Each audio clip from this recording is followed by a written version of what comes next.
Well, hello, George. Thank you for chatting with me. Thank you for agreeing to come on and share your thoughts and wisdom.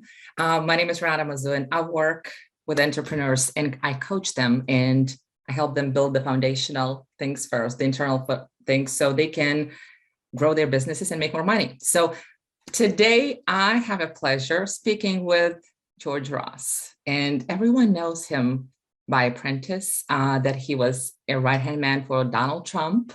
He's a coach of JT Foxx, and he's an author and legal and business advisor for other people. So thank you, George, for being here. Thank you for chatting with me. It's my pleasure. I'm happy to chat with you.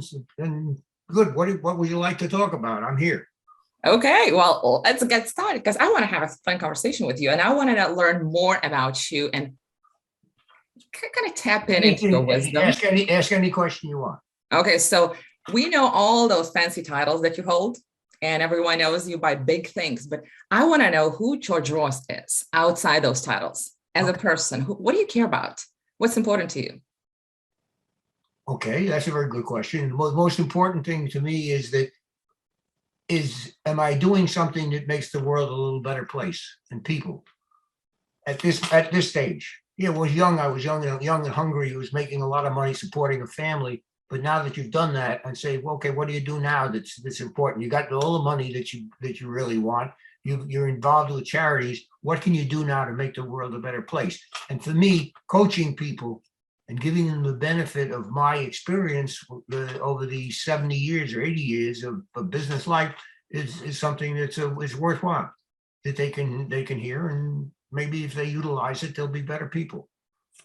I'm glad you touched upon coaching because we're in this similar field. So I've seen you coach JT and Francie and others and did some interview, but correct me if I'm wrong, but it seems like that you can be a little tough and pretty direct person. Absolutely. And originally I'm from Europe, so we love cutting through the BS and cutting through the truth, just embracing the truth. So why people are so afraid of hearing that truth? Because it affects them. They're not that secure in their own personality and their own business at this point. They like to hear what the weaknesses. They like to be pushed, like to be coddled and say, yeah, everything's fine. People don't want to concentrate on their weaknesses.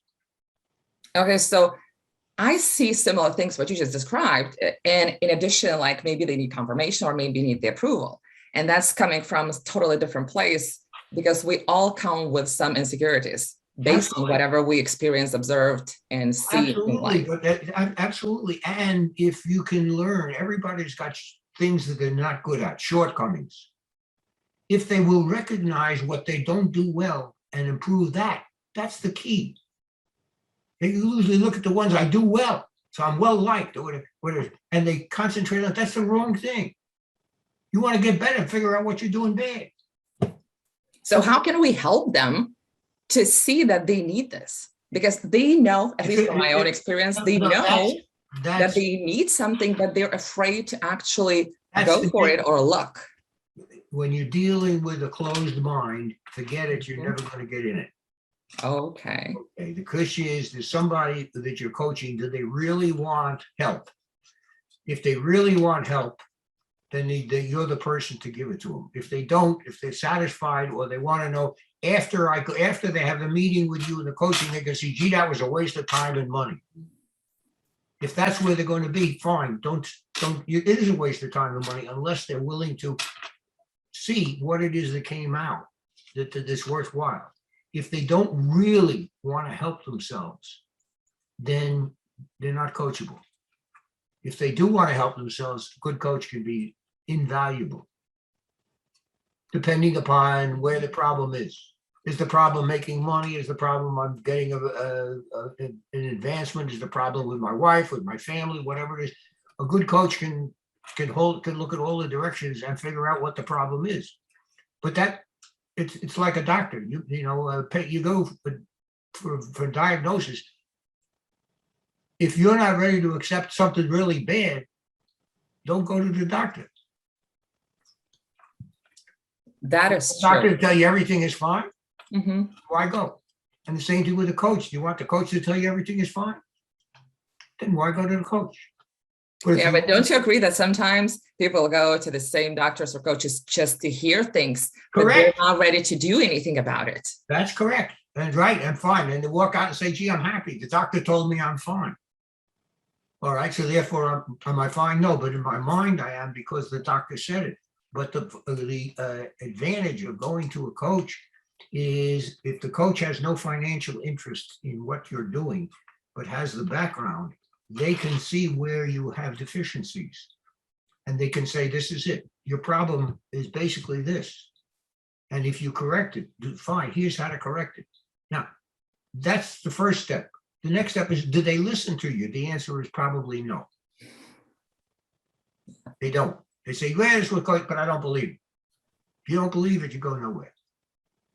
Don't get a coach. But a good coach can change your entire atmosphere, your outlook on life, your financial, monetary results. Both they can solve a lot of problems. But you have to have a good relationship with the coach. And the coach basically has to be able to analyze the pupil. And sometimes that's tough. You don't like to tell them that you've been. I mean, I've told people, I say some people have come to me and they say, what is this? I've made a lot of money. I said, yeah, I'm not happy. Good. If you're doing something you're not happy with, get out of it. I don't care how much money you're making.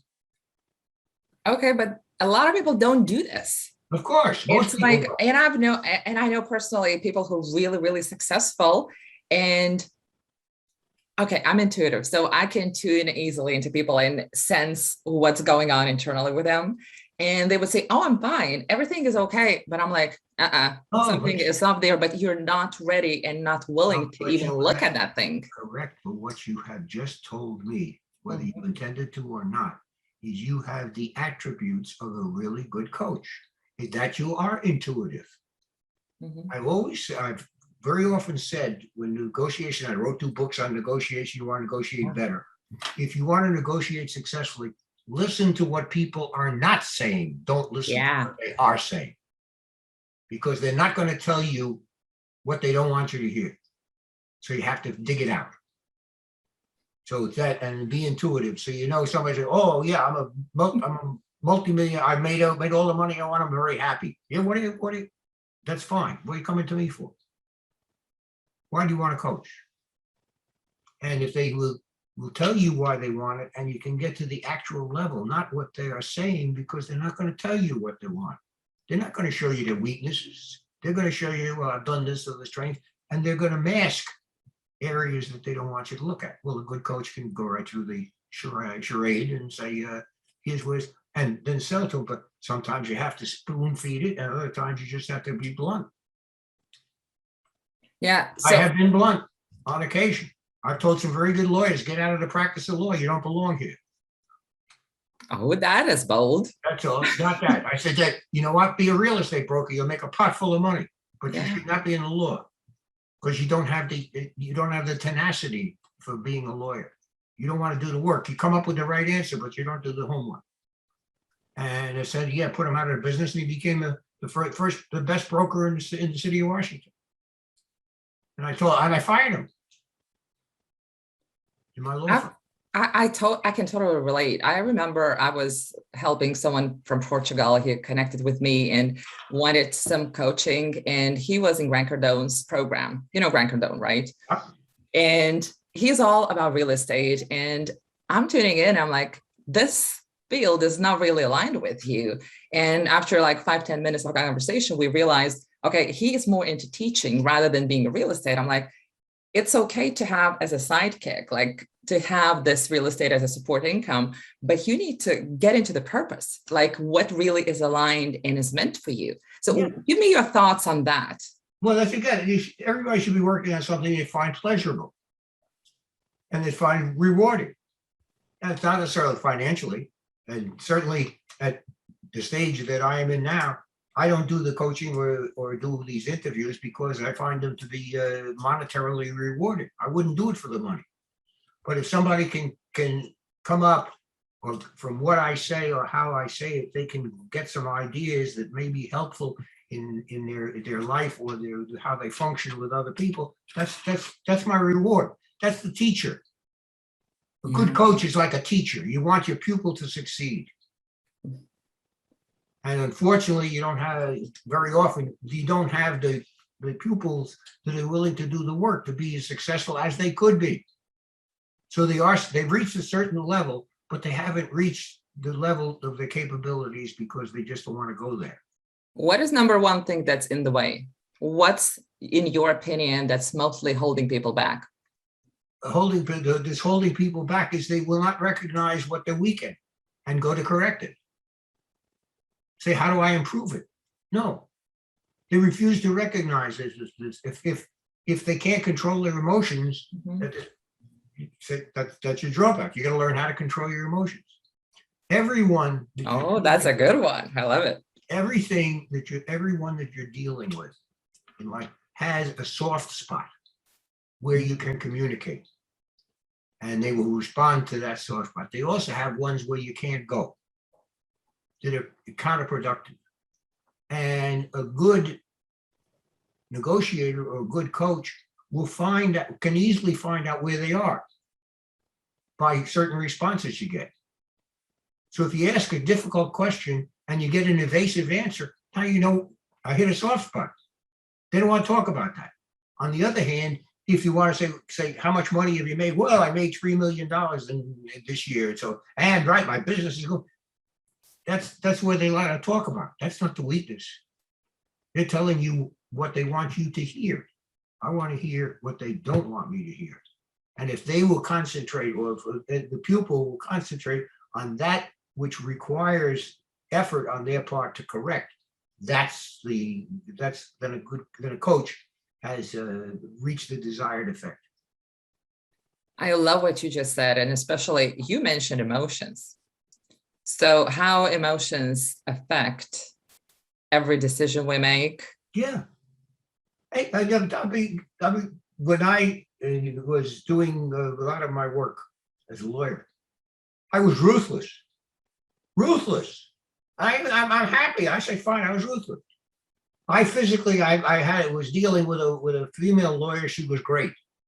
And I said to myself, boy, I can't make a good deal with her. She's too smart.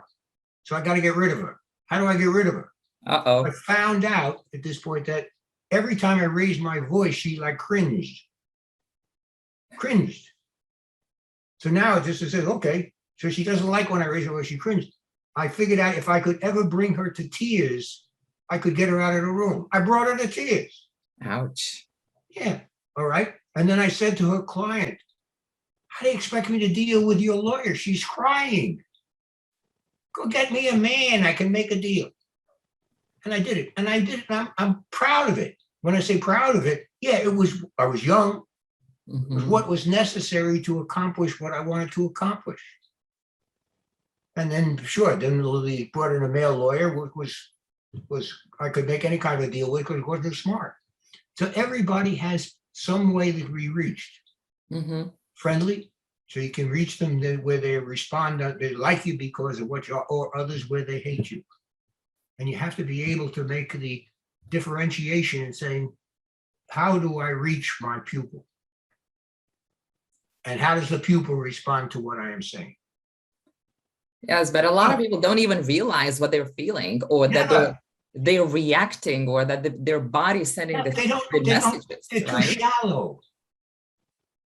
Isn't that simple awareness sometimes? It's like, okay, awareness. Let's stop for a moment and like tune it inside and see, okay, does that feel good? Does that person feel good? Does that decision feel good? It's like, or am I overreacting? Do I need to work on something? That's correct. That's correct. But most people, I find that the most successful pupils, which I have, or people I've coached, are those the ones that listen. And there are a lot of them that are involved and say that listen, that the only way to listen to you is you have to be tough. When I say tough, you got to talk their language. So I've had situations where I said, well, I found out that one of my employees is stealing money quietly. What do I do? I say, fire the son of a bitch. I don't care whether it's a male or female. You can't deal with a thief. End of story. But it's important. It's important, it's not important. Now, that's something hard to take. So it's, how do I fire somebody that's been with me for 5 years, 10 years, or what have you? I have a relationship. The answer is it's got to be done. How do you make a hard decision? Okay. You That's learn how to true. make a hard decision. It's easy to make the easy decisions. How do you learn how to make a hard decision? I've had to talk to people that where they've been in the family business for 40 years. And they say, what do? I say, sell it and get out. Ooh, Well, I can't get a lot of money. I don't care. Get out. It's just a question of time before you lose everything. You've right. been putting money in for year after year. You think it's going to turn around, you're wrong. That's a hard pill to swallow, but you got to tell them the truth. And back to the truth, right? So let me ask you something. I'm huge on setting the foundational things first and make sure that we're not holding ourselves back and like looking at the fears and what's going on. But a lot of people also I see tell others, especially in the coaching field, that you need to learn strategies. You need to learn how to sell, how to present yourself, branding, all the fun stuff. But I rarely see people telling, okay, you need to start working with yourself first and making sure that that person is ready to move forward. So give me your thoughts on that. Well, the thoughts on this, you hit a very interesting topic of which I wholly agree with you, and that is self-esteem. To know what you are. How do you teach? Well, how do you get them to do it? How did you do it? How did you learn? How did you succeed in the areas in which you had problems? How did you overcome adversity? So if you know how you did it, then and how it worked, and also what didn't work, you're in a position to go coaching some other people based on your experience. And I say all things very simple. You learn from failure. You do not learn from success. That's true. So if you learn from failure, you figure out what I did wrong and figure out I'm not going to do it again. And when you're successful, oh yeah, good, I got the magic touch. Nonsense. It was just success. But is it possible to have that success without working on yourself first, without looking at yourself? No, it's possible to have a success. It's a question of how you measure it. Okay, how do you measure it? No, What are the options? If you measure it on money, the answer is yes. If you measure it is what contribution did you make to society, that's a different story. What contribution did I make to my church? Did I make to my family, to charities? What did I do?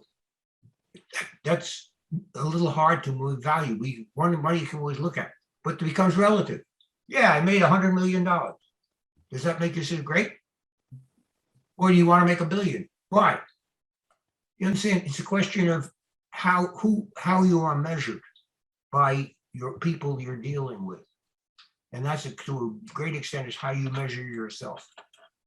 Yes, a lot of times is the fear that's coming through, and a lot of people look into things through their fears. So I guess that would be the first thing to look at, right? Yeah. The first thing. What is the number one fear that you had to overcome? Number one fear that I had to overcome, it was never well, let's put it this way. It was never, I overcame it because the circumstances were, the philosophy was taught to me by my father at a very young age. In other words, the philosophy that came on with my father died when I was 16. He had a heart attack suddenly. My whole life changed. I couldn't go to college. I couldn't do anything. I had to go to, it changed my whole life, but he had a philosophy. His philosophy was to say, hey, that's life. It's not going to come out the way you want it. But just figure out how you're going to do the best you can under the circumstances you're given. Don't say, oh, that's terrible. What a bad deal I got. No, you learn how to make it go. And early on, I came from a poor family, not dirt poor, but poor family. I said in my own mind, I will never be poor again, nor have my family poor again. Yeah. And that was my mantra, and it's still today. Everything was at that point. Yeah, I got to build for my wife. I got to work for my kids. When I have that, taking that care of, then I want to build charities. I'll go back, whatever it is. But that was my goal. And it never weird. So how do I do it? And the other thing was, I never stole. So I got to do it legally. Yeah. Did I have a chance to cut a lot of corners? You bet. Was I offered a lot of money to turn my back on something that shouldn't turn? Yeah. But then you have to live with yourself. And you say, okay, that's not me. Or is it me? Yeah, I'm a crook. Can you recognize the fact that yeah, for money, I'll change my mind. Yeah. Well, George, oh my God. Thank you so much. Oh my God, you're welcome.